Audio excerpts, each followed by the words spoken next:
¿Cómo están? Bienvenidos, bienvenidas una vez más a este espacio denominado La Voz de la Academia. Es para nosotros un gusto estar con todos ustedes a través de TV UNAM, el canal de la Universidad Nacional Autónoma de Honduras, a través del cual abordamos temas importantes de país como de nuestra Universidad Nacional Autónoma de Honduras. Ustedes saben que esta casa de estudios pasa en constante trabajo y pues las diferentes unidades académicas de esta casa de estudios realizan un trabajo importante en relación a cada una de sus actividades. Y esta semana pues no ha sido la excepción y se ha estado llevando a cabo una serie de conferencias a cargo de la carrera de Trabajo Social de la Universidad Nacional Autónoma de Honduras.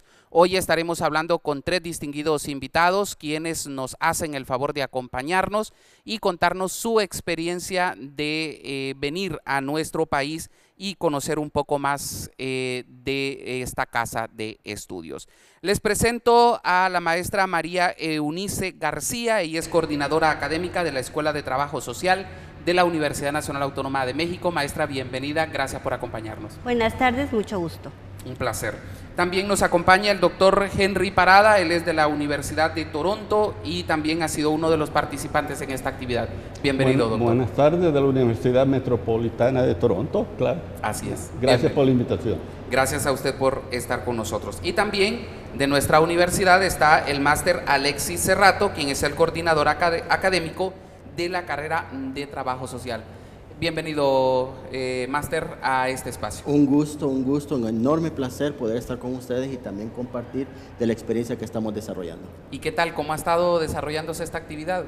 Bastante bien, creo que porque quiero comentarles que es la primera vez que nosotros tenemos el privilegio de tener en nuestra universidad este espacio de la 9ª Conferencia Regional de Movilidad Humana. Y para nosotros pues es un grato placer, es una experiencia nueva y sobre todo el hecho de dinamizar el tema que en este momento tiene un auge bastante importante. Reflexionar sobre desde la academia y de trabajo social para nosotros ha sido una experiencia invaluable. Y es que se han abordado una serie de temas, ¿no? Muchos relacionados al tema de migración y esas diferentes líneas que representan, ¿no? Quiero comentarle que en principio nosotros tenemos la experiencia un poco de Latinoamérica. En este momento estamos compartiendo alrededor de cinco países de Latinoamérica, comenzando con México, nos extendemos Guatemala, Honduras, El Salvador, Panamá, y 2 experiencias norteamericanas, que es Estados Unidos y en esta vez representada por el compañero de Toronto, Canadá. Entonces es una cuestión bastante interesante, repito, es la 9ª, atrás de esta han habido 8 experiencias ya más, entonces es como un cúmulo de reflexiones compartidas que venimos haciendo a lo largo de esta experiencia. ¿Por qué Honduras? Precisamente porque Honduras es uno de los países que, como sabemos, es el que más reporta en el tema migratorio, una afluencia importante de poblaciones, de familias, y entonces ha sido como el epicentro importante para que nosotros podamos reflexionar sobre este tema. ¿Y desde México cómo se maneja el tema de migración, maestra? Me gustaría también abordar un poco el contexto, cómo surge la regional, la ENS, la Escuela Nacional de Trabajo Social de la UNAM, encabeza la red de escuelas que dan trabajo social a nivel nacional, la RENIEX, y a partir de las reuniones se acordó trabajar esta línea, lo que es la migración, que es un fenómeno que nos constituye, que incluso con ellos se fundan países. Se fundó México, por ejemplo, en el desplazamiento hacia la búsqueda de la nueva Tenochtitlan. Creemos que la migración, que la movilidad humana es un derecho, sin embargo, se ha convertido en la criminalización de quienes migran. Entonces, como trabajadores, trabajadoras sociales, es un tema medular del cual tenemos que hablar. En ese sentido, hace 9 años se creó se llamaba Encuentro Binacional México-Estados Unidos por el fenómeno. México es un país de tránsito históricamente, pero que ahora también es de expulsión históricamente. también de llegada, ¿no? Entonces se empezó a trabajar el tema con universidades de Estados Unidos, Río Grande, y se han sumado algunas.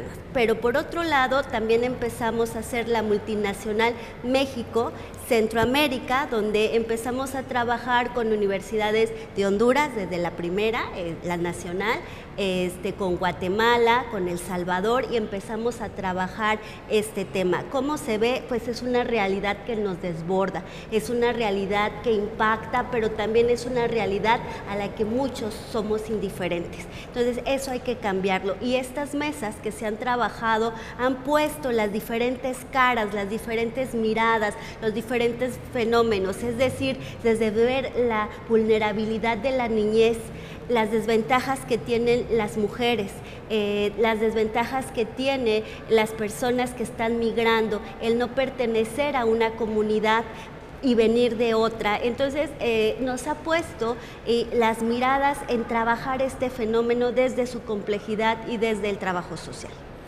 Y en su caso, ¿cuál ha sido la experiencia de participar en esta actividad?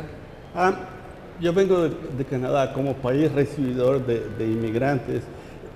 Lo que a mí más me fascina cuando vengo a los eventos aquí en América Latina es la construcción de conocimiento que muchas veces no se traduce al inglés. Y eso es una de las cosas que a mí más me encanta cuando voy a estudiar. Y la inmigración no es la excepción, ¿verdad? La inmigración no es la excepción en el sentido de que América Latina y principalmente Centroamérica y México está construyendo una serie de conocimientos muy interesantes allá.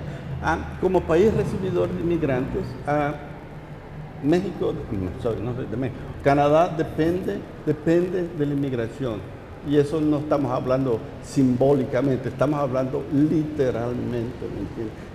Si no hay inmigración o migración, el país que está envejeciéndose va a tener una crisis económica y una crisis social, ¿me entiendes? Pero siento que Canadá es como más controlado el tema de migración, ¿no? Ya. No como Estados Unidos o México, bueno, todos estos países de Latinoamérica, que es como más descontrolada, hay más inmigración ilegal, y en Canadá lo siento yo como un poco más controlada, porque incluso estaba revisando algunos documentos y señala que para 2022 estaban por aceptar 400,000 personas.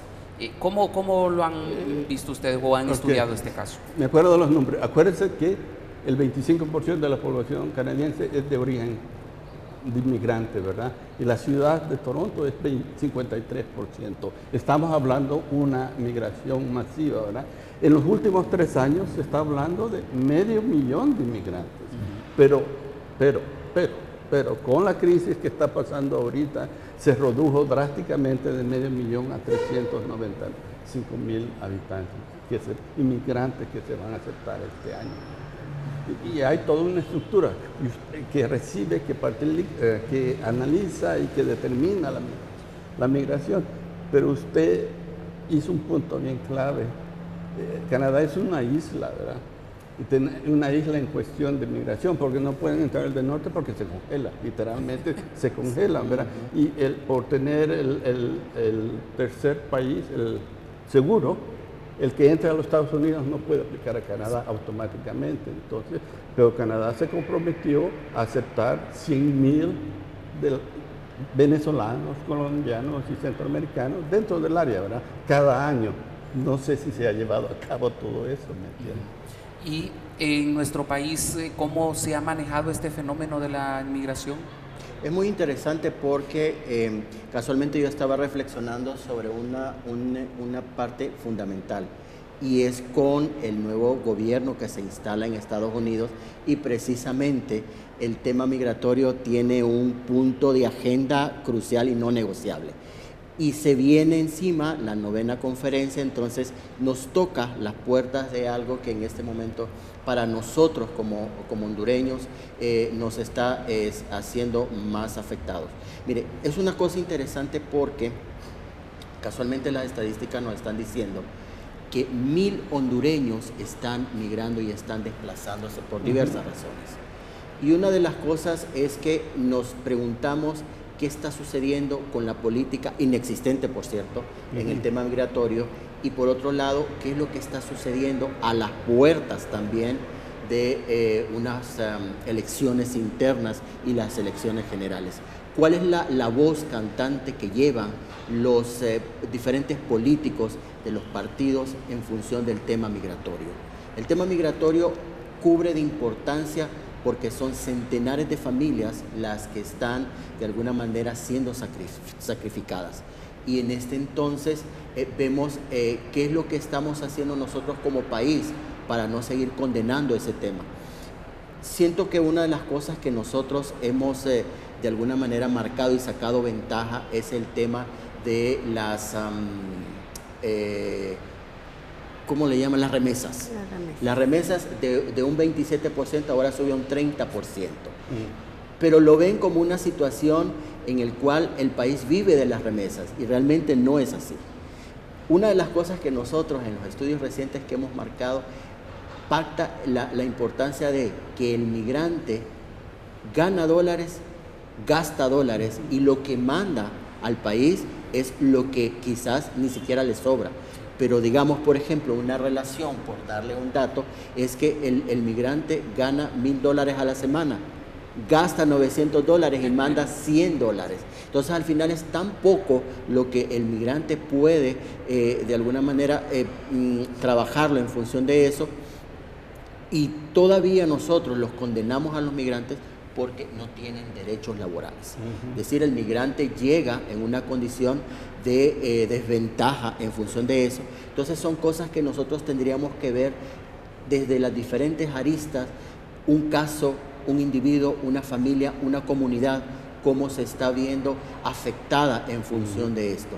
Y entonces nuevamente yo toco la puerta de los gobernantes y de los tomadores de decisiones en función de qué estamos haciendo en los próximos años cuando estamos condenando a nuestras familias, sobre todo hipotecando la vida de los futuros niños, jóvenes, y por qué no decir en el tema de la discapacidad también es un tema que también tenemos que tocarlo. Así es.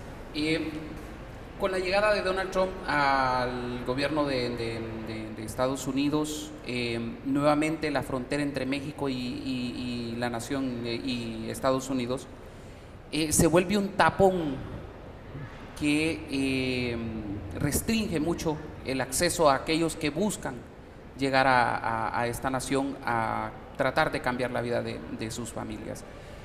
¿Cree que con estas disposiciones va a bajar, le puede traer algún serio problema a México? Porque sé que quedaron muchos varados en esta zona y pues los albergues no eran tan grandes como para darle espacio a esta gente. ¿Qué cree que va a pasar? Okay. Creo que lo que más ha hecho Trump es meter miedo, porque si vemos las estadísticas, el gobierno que más ha expulsado hasta ahora no fue Trump, fue Barack Obama, y tenía un discurso diferente y era de otro partido. Entonces eso hay que tenerlo claro. Muy bien.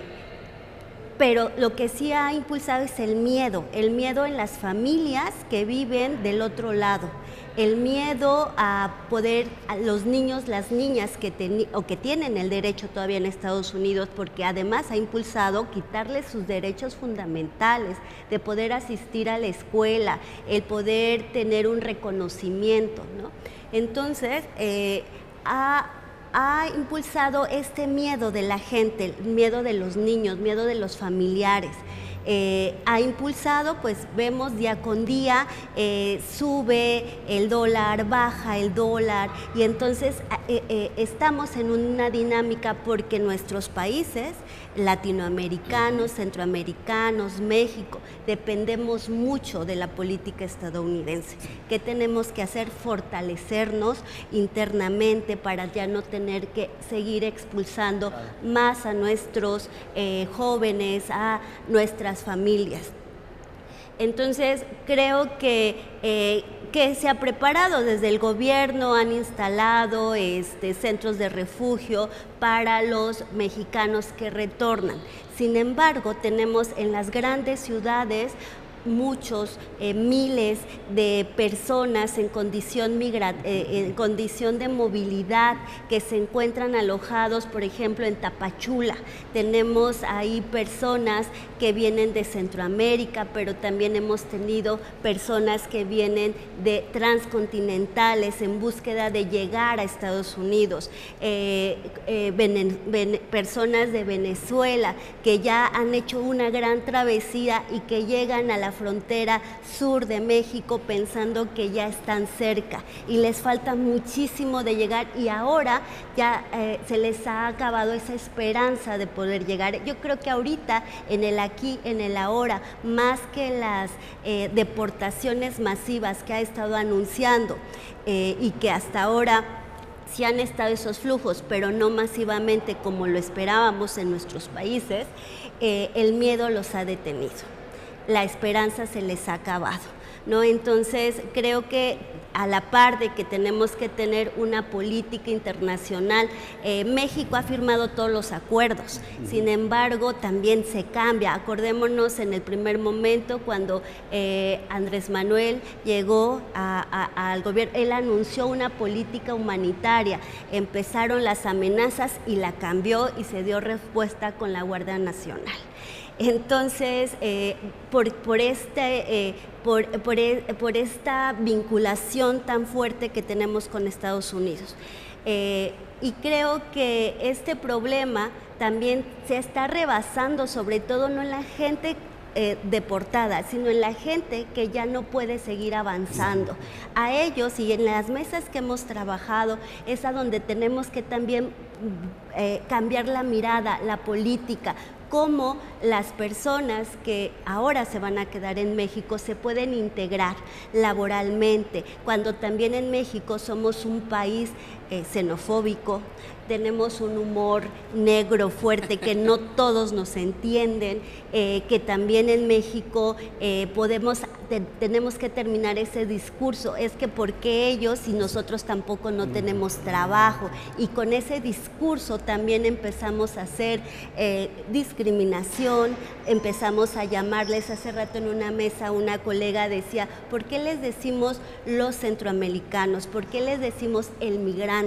Cuando es una persona, es una familia, es alguien, es un niño que tiene derecho a ir a la escuela y que se le niega la entrada. Entonces tenemos que trabajar con esas posibilidades que ya las hemos tenido. Se trabajó una política donde no se le requería al niño, a la niña, que presentara su acta de nacimiento sus padres y que puedan tener acceso a esas escuelas. Hay albergues desbordados, pero no los albergues que ha creado el gobierno, sino los albergues de la sociedad civil. Creo que es un poco, no van a los albergues del gobierno porque tenían miedo de ser deportados o de ser regresados. Hay que trabajar con ellos, hay que acercarle todos los recursos con los que se cuenta. Así es. Este fenómeno de México es bien interesante, ya vamos a seguir conversando, vamos a hacer nuestra primera pausa. Al retornar vamos a hablar un poco sobre este modelo migratorio que tiene Canadá, que es bien interesante y que ha tenido diferentes fases y que con el paso del tiempo ha ido dando mayor apertura, y vemos pues un país bastante diverso de diferentes nacionalidades que conforman ahora la comunidad canadiense. Ya regresamos.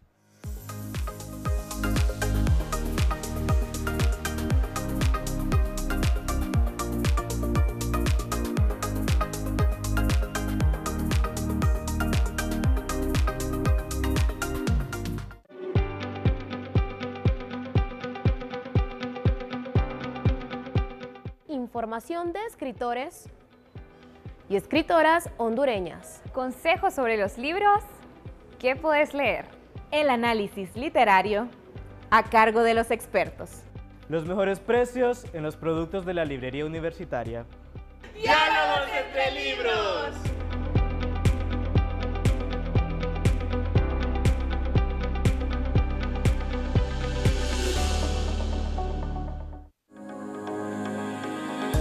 Diez facultades están disponibles en la mejor universidad de Honduras. La UNA es la única en el país que oferta carreras de todas las áreas del conocimiento. También trabajamos de la mano con la comunidad internacional para gozar de intercambios científicos y culturales. El gobierno de los Estados Unidos está trabajando muy de cerca con esta universidad tan importante, la UNA, aquí en el país. Vamos a fortalecer más nuestras relaciones porque siempre entre las instituciones académicas debiéramos tener relaciones bastante fuertes y vamos a ayudar con esto. Matricúlate en la mejor universidad de Honduras. La UNA te espera. Forma parte de la familia Puma. Si te interesan los temas de astronomía, astrofísica, arqueastronomía, aeronáutica y tecnología de la información geográfica, puedes visitarnos en nuestra página web cienciasespaciales.una.edu.hn, donde tendrás información acerca de las carreras que ofrecemos, diplomados, cursos aquí en la Facultad de las Ciencias Espaciales en la Universidad Nacional Autónoma de Honduras. En nuestra página web cienciasespaciales.una.edu.hn también encontrarás noticias sobre eventos astronómicos a nivel nacional y en el mundo. También tendrás información adecuada para agendar tu visita al Observatorio Astronómico Centroamericano de Suyapa e incluso los enlaces para nuestras redes sociales. No se te olvide seguirnos.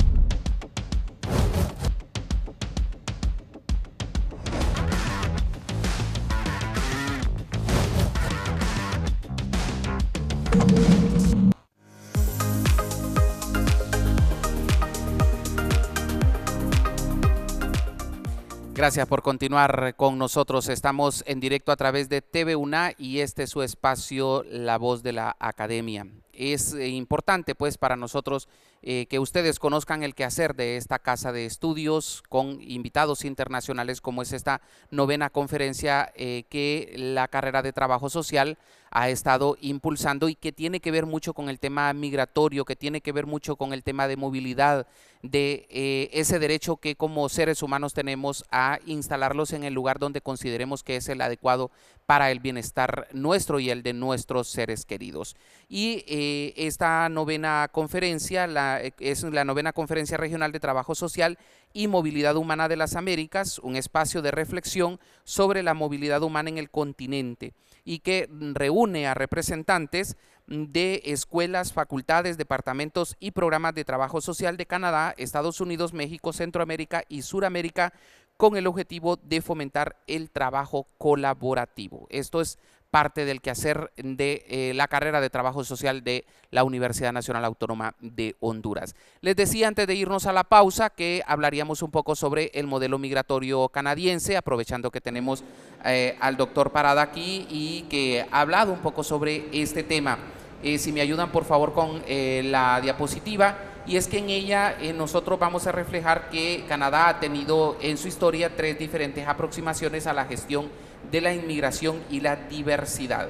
Quiero decirles que este es un trabajo que nosotros recopilamos de una presentación que hizo el Ministerio de Trabajo y Economía Social de España.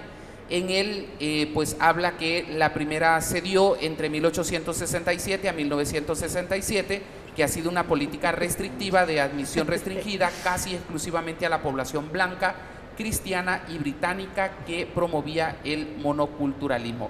Doctor, usted que es el experto en esto, cuéntenos un poco más cómo analiza estos datos que estamos presentando. No, tienes razón. Acuérdense que la política migratoria de los países como Australia, Canadá y otros países blancos fue bien restringida.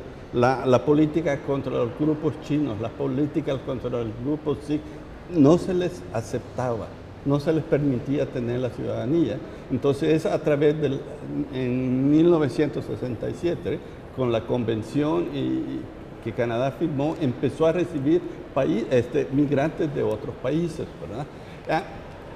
En América Latina, en Canadá, somos muy poquitos, no tenemos el poder que tienen los mexicanos o latinoamericanos allá.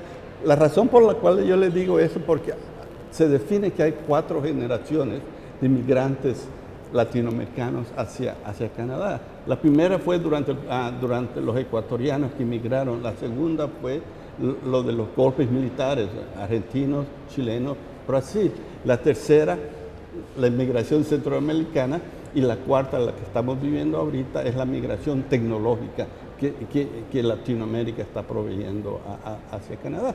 Pero sí, la nueva ley, no es nueva, ¿verdad? Desde el 2002 o 12, no me acuerdo muy bien, hace un énfasis en puntos como la educación, la habilidad de hablar los 2 idiomas, con habilidades, es lo que se toma en cuenta para poder aceptar inmigrantes, ¿verdad? Entonces, si usted tiene trabajo ofrecido, casi automáticamente. Como decía ayer en la clase, hay como entre 80 y 100 formas de migrar hacia Canadá.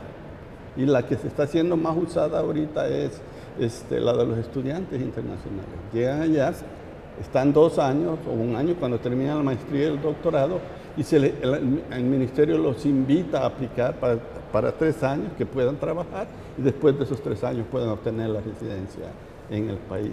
Es un tanto cuanto migración oportunista, porque ya llegaron aquí, ya sabemos que ustedes funcionan en nuestro sentido, quédense aquí, ¿verdad? Y muchas veces esos estudiantes internacionales vienen con becas de sus propios países.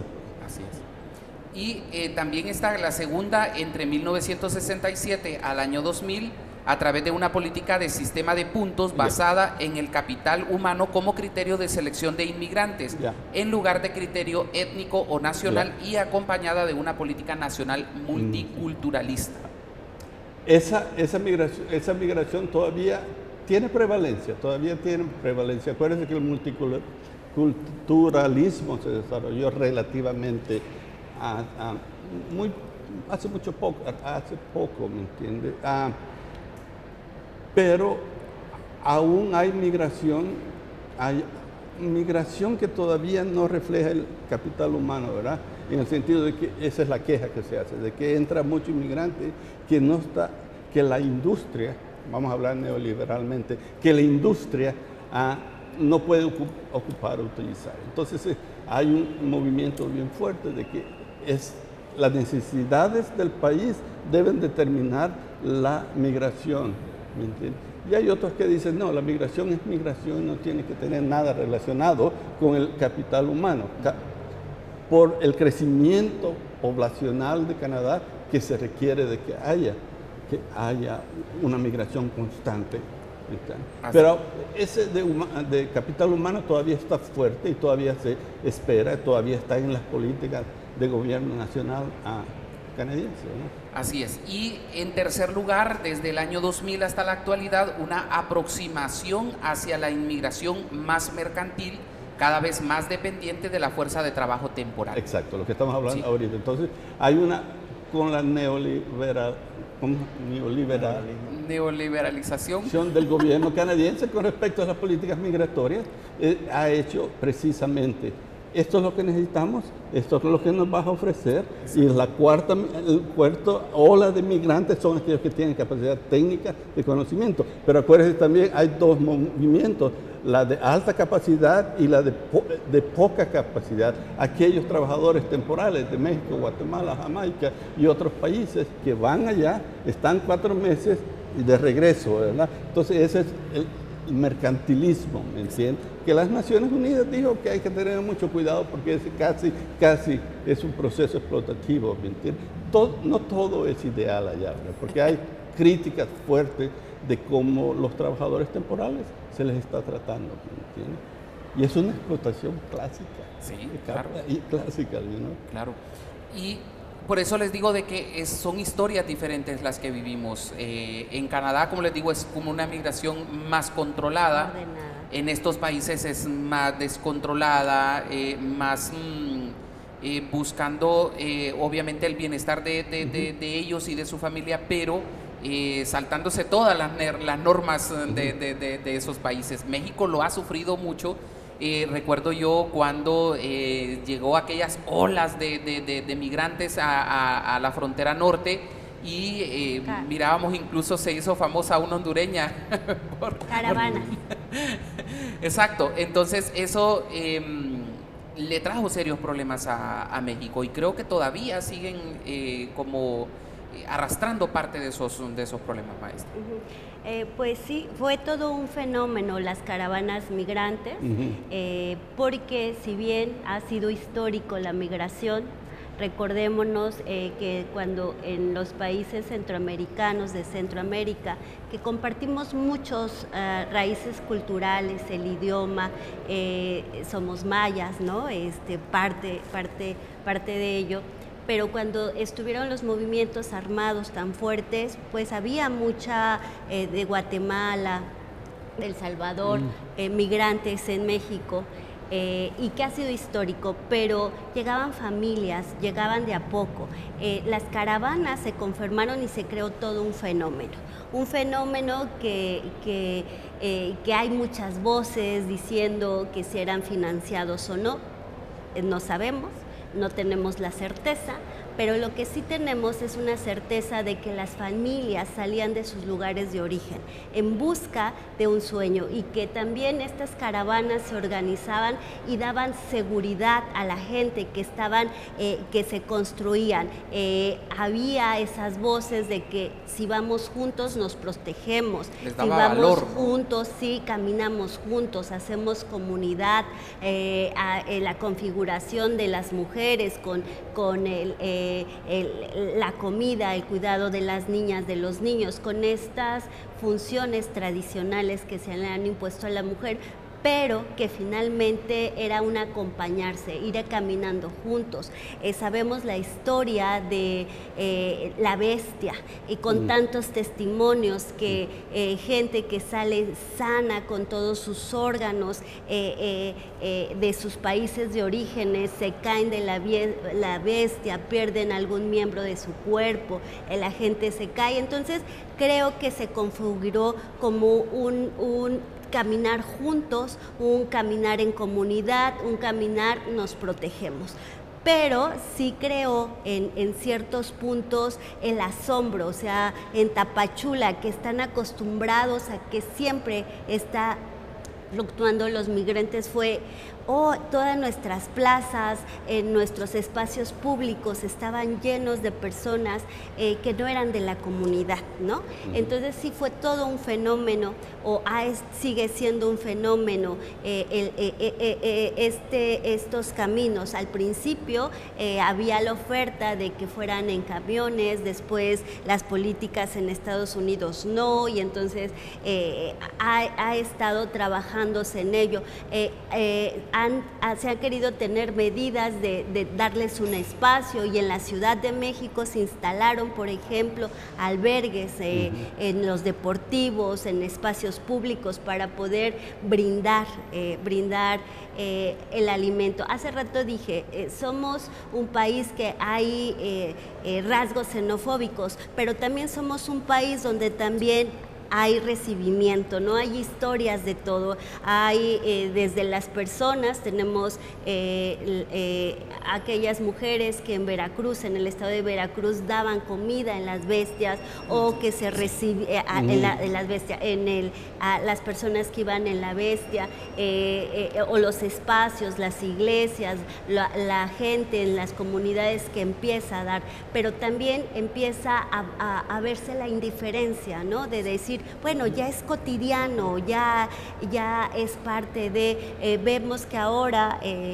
por ejemplo, en la Ciudad de México, en la industria de la construcción, ahora vemos muchos empleados migrantes, que es como repetirse las historias que viven nuestros migrantes en Estados Unidos, ahora en México, porque se les contrata, pero sin todas las prestaciones que debe de tener un empleado, se les paga menos. Entonces se están repitiendo esas historias, y hay políticas que tratan de darle un acompañamiento. Hay organizaciones de la sociedad civil que trabajan en ello, pero que está repercutiendo porque mucho de ese financiamiento también llegaba de Estados Unidos para trabajar, y algunas organizaciones civiles están replanteándose cómo vamos a seguir funcionando si ya no tenemos el apoyo.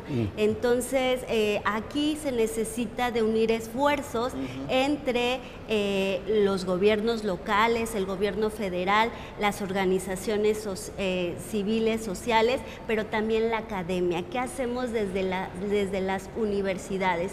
En la UNAM se lanzó una plataforma que se llama Acción Migrante, donde en este momento es una opción para poder tener asesoría jurídica, atención psicológica, y que también tiene vamos a ir creciendo para ir sumando servicios para las y los migrantes. Así es.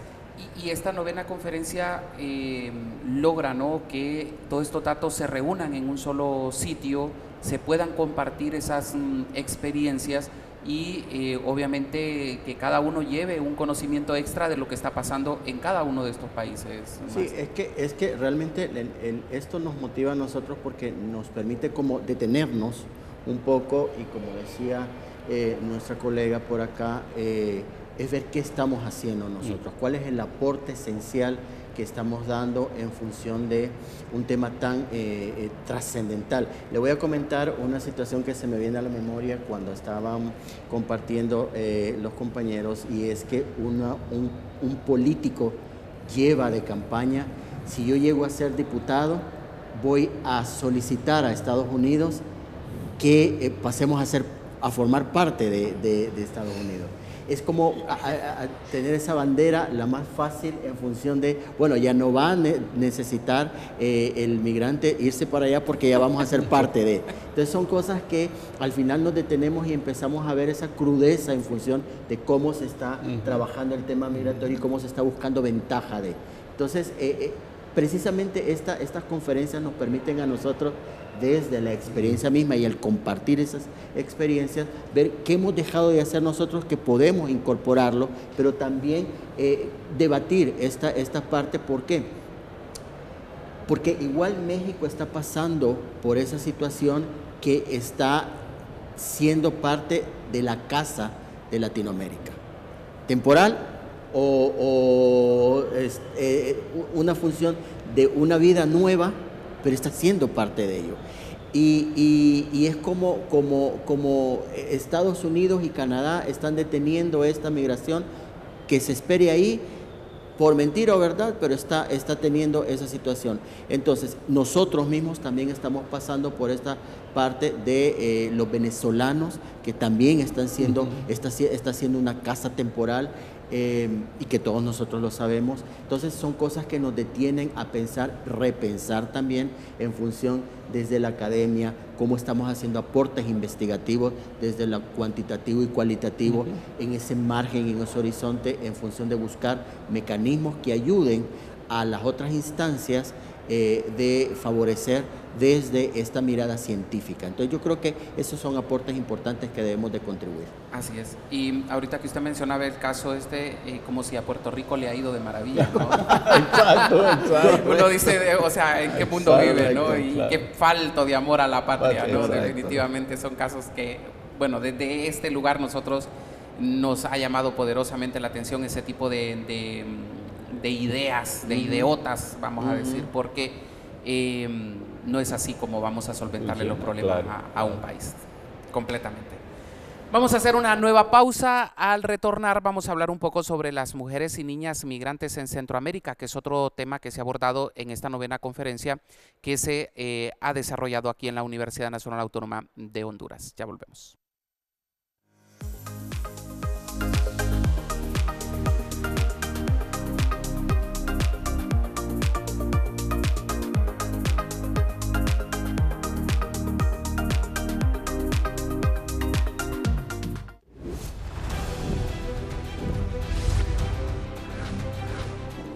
Hola Pumas, es hora de ponerte al día con lo mejor de nuestra universidad.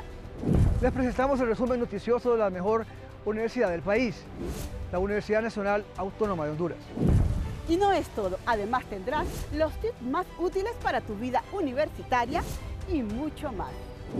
Noticiero Luz en Auspicio, porque tú eres parte de esta historia. Sintoniza, infórmate y comparte.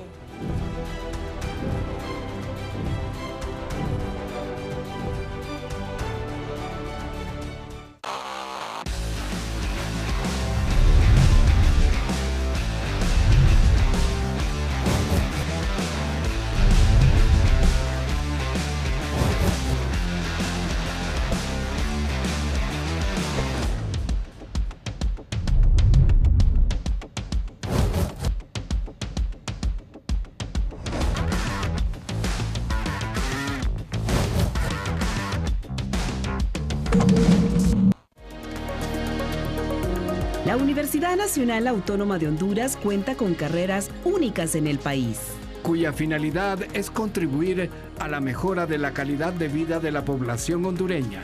Así nos percibe la comunidad internacional.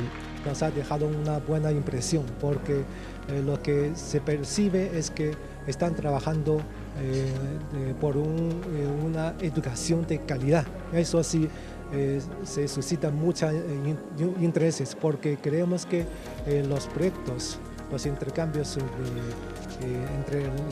entre universidades de esta universidad con el resto del mundo, como yo represento de China, entonces esperamos que sea fortalecido aún más los intercambios académicos, culturales, por proyectos específicos que traerán más como intercambio de conocimientos, de experiencias, porque creemos que una universidad de esta índole, de esta altura, están jugando un papel cada día más importante para el desarrollo, para la prosperidad de un país.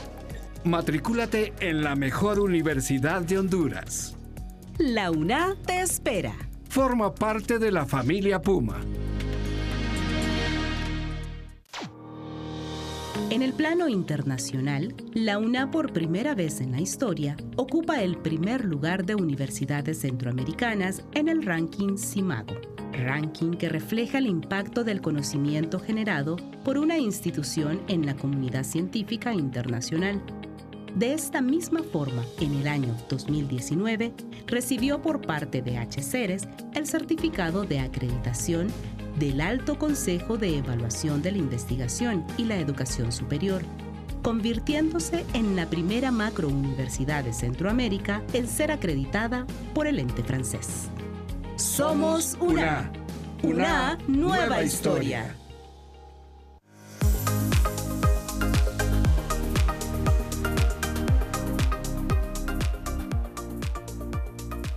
Entramos al último bloque de este programa. Les aseguro que se me ha hecho muy corto porque este tema que estamos abordando es mucho más interesante cuando lo estamos abordando con las personas que lo han estudiado y que dependen, que vienen de los países en los cuales de una forma u otra están viviendo este fenómeno de la migración. Como ya lo decíamos, Canadá un poco más controlado, el lado de México, el lado de Centroamérica con diferentes situaciones muy complejas y que definitivamente nos pone en otro contexto en relación a lo que ocurre en Canadá. Rápidamente vamos a ver una diapositiva en la cual habla un poco sobre la migración como factor estratégico, sobre todo en Canadá, donde una encuesta que se realiza, 15% de estos encuestados consideran que es uno de los 5 principales problemas del país, la inmigración. Para el 38%, la inmigración ha tenido un impacto muy positivo en el país. Para el 43% es buena para la economía.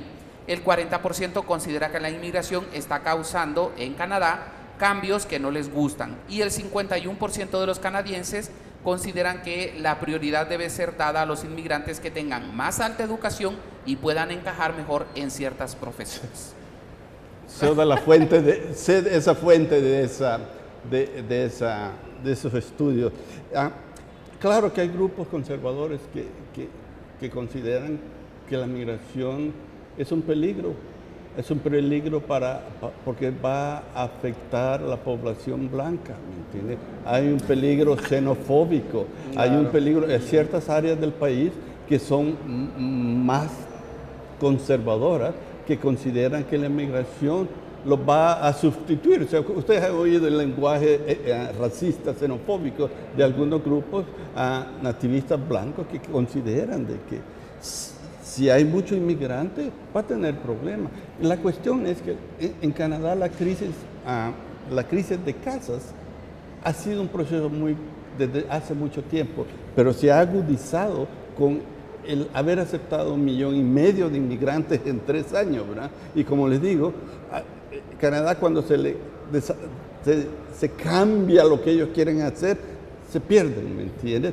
Entonces, sí es cierto, hay algunas encuestas que dicen que sí, que se están recibiendo muchos inmigrantes, pero también hay que tomar en cuenta lo que dice el censo, que del 2023 al 2024, el 86% de la población económicamente laboral eran inmigrantes.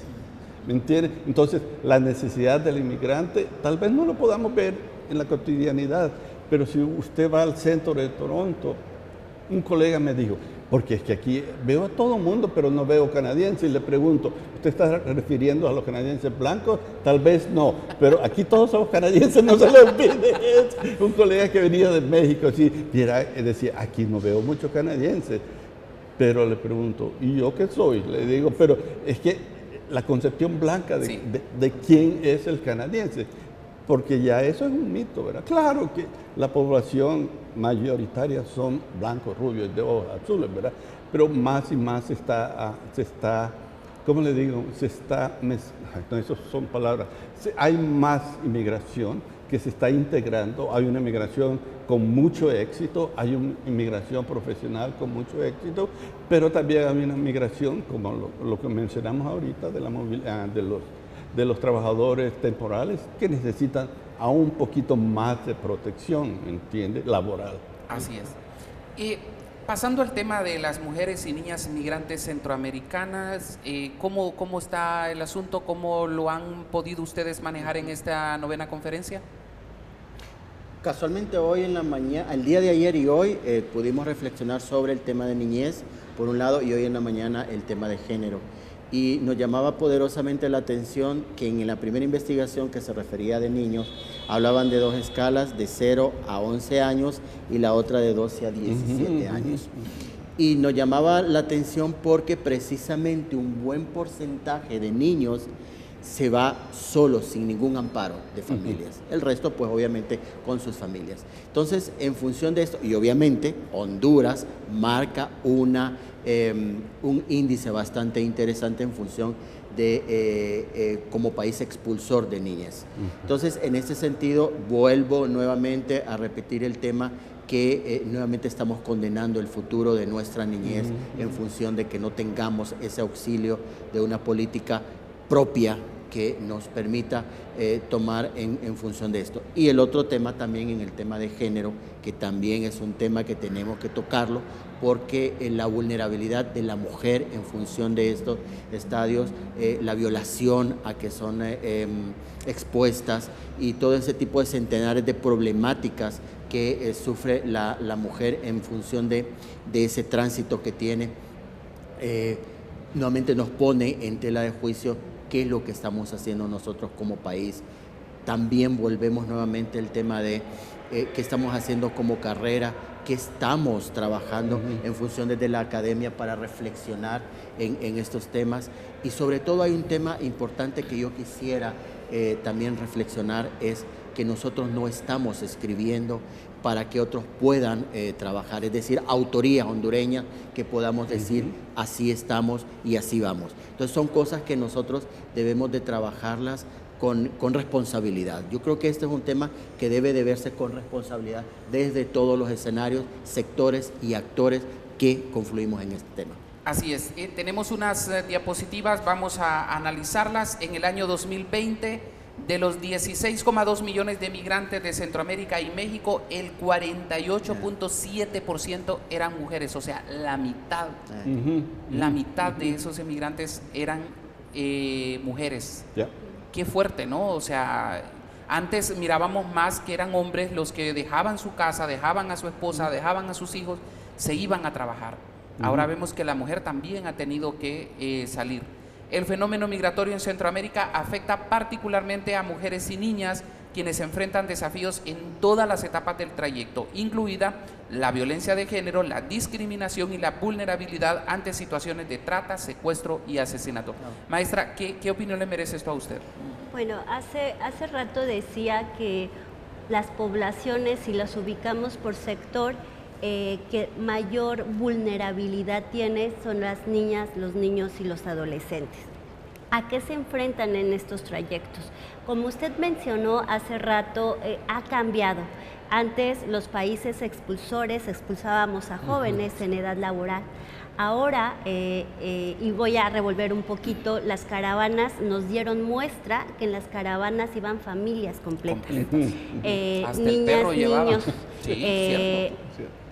papá, mamá o mamá, gente adulta, ¿no? Que ya no está en edad laboral, o sea, iba todo, se ha cambiado, y que ahora las mujeres, resulta el 2020, que son cifras oficiales, las cifras reales difícilmente las sabremos, pero las mujeres ya es el 50% de las personas que migran y que sufren mucho en todo este proceso, junto con las niñas y los niños, el frío, el hambre. Hemos escuchado noticias que las niñas, los niños, los adolescentes son captados por el crimen organizado para convertirlos en un escudo humano. La trata de personas, otro fenómeno que sufren las niñas, los niños, las mujeres, y que esta vulnerabilidad está muy fuerte, las violaciones que se pueden dar en todo el trayecto, donde no solamente son presas del crimen, de los criminales, sino también muchas veces de servidores públicos, a las extorsiones que se puedan dar, al no recibir la atención médica a la que todas las personas tenemos derecho, porque no hay alguien que quede como responsable en un hospital para recibirlo. Hablamos en las universidades, hablamos en los espacios, por ejemplo, de una menstruación digna para las mujeres. Ellas, ¿a qué acceso pueden tener en todo este trayecto? ¿No? Entonces también hay estas vulnerabilidades que se viven, que se tienen por su condición de ser mujeres, por su condición de ser niñas.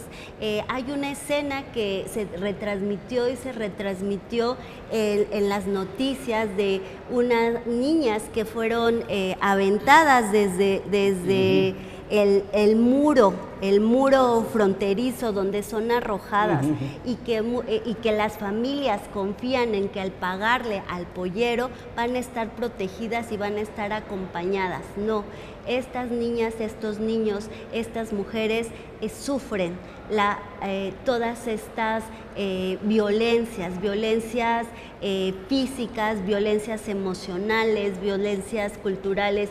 Una profesora de la escuela nos mostraba algunos testimonios donde los niños de la ENS, y que también participó, donde las niñas y los niños les hacían unas entrevistas y le decían: ¿tú qué le dirías a tu amigo, a tu hermano que está en tu lugar de origen, en tu país?